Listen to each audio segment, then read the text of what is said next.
श्री गणेशाय नमः। श्री नग्न भैरव राजाय नमः। श्री गुरुभ्यो नमः। अथ श्री पंचदशो अध्याय। सूत जी बोले कि मुनियों, शिव जी ने कहा कि हे भगवान, बताइए आप कौन हैं। तब शिव जी के वचन को सुनकर गणेश जी उनके भक्ति भाव से प्रसन्न हुए और प्रसन्न होते हुए विघ्नेश्वर उनसे मधुर वचन बोले। वक्रतुंड जी ने कहा कि मेरी माया से विमोहित हे शंभु महाभाग, सुनिए, मैं गणेश हूँ जिसे तुमने तपस्या से भावित आत्मा द्वारा पुनः देखा है। हे देव, जिसको पहले मैंने वर दिया था, क्योंकि आपने उग्र तपस्या द्वारा मुझको ज्ञान युक्त बनाया था। अतः मेरी यह माया सदैव निरंतर मनुष्यों को विशेष रूप से मोहित करती है। उसी कारण से आप सब कुछ भूल गए थे, इसमें संदेह नहीं है। ऐसा कह के गणेश जी ने शिव जी को माया के मोह जाल से बाहर निकाल दिया। उससे शिव जी को सब कुछ स्मरण हो गया। तब कुछ स्मरण करके शिव ने वहाँ गणेश जी की स्तुति करना प्रारंभ कर दी।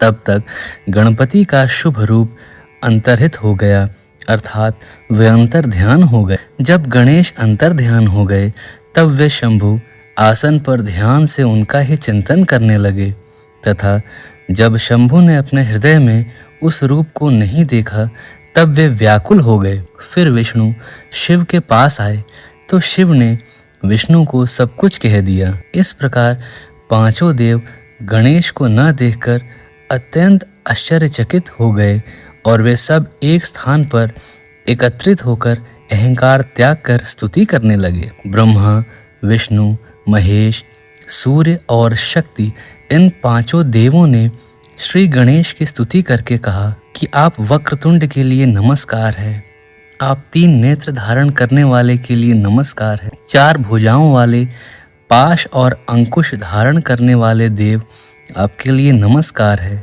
हे लंबोदर, तुम्हें नमस्कार है। हे नाभिशेष, तुम्हें नमस्कार है।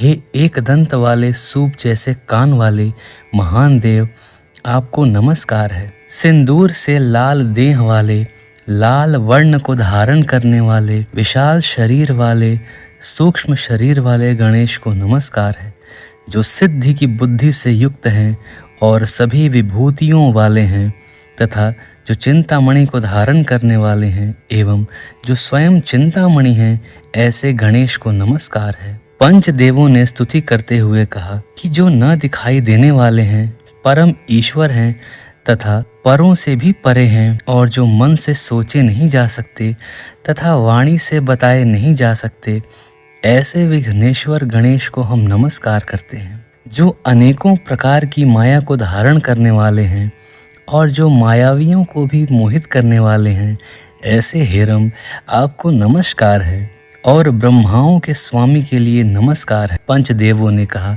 कि हे गणेश, आप भक्तों के लिए प्रेम देने वाले, आपके लिए नमस्कार। आपकी उस रूप को देखने से हम सब सनाथ हो जाएंगे, ऐसे सबके स्वामी आपको नमस्कार है। इस प्रकार जब पांचों देवताओं ने गजानन की स्तुति की, तो वे गजानन उन देवों को समक्ष प्रकट होके दर्शन दिया।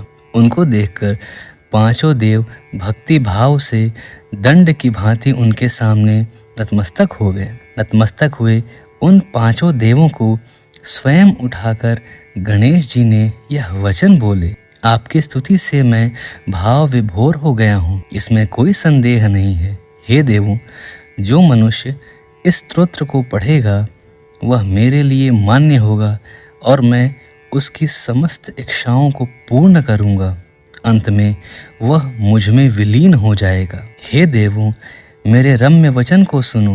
हे प्रेमियों, घमंड मत करना, आप लोग मेरे अधीन हैं और मेरी कलाओं के अंश हैं, इसमें कोई संदेह नहीं है। आप जो परस्पर एक दूसरे से स्पर्धा कर रहे हैं, वे सब मैंने ही क्रीड़ा करने के लिए रचा है, अर्थात आप सबको मैंने लीला दिखाने के लिए पैदा किया है। आप लोग किस लिए मन में भ्रांत हो गए हैं, अर्थात भटक गए हैं। जो भी सुनने योग्य ज्ञान और रहस्य है वह सब मेरा ही है। उससे भावित आप लोग सदा मोह से विमुक्त होकर मेरे समान हो जाओगे। इस प्रकार श्रीमद् मौद्गल महापुराण के प्रथम खंड में वक्रतुंड चरित में गणेश प्रसत्र होने वाला नामक 15वां अध्याय समाप्त हुआ।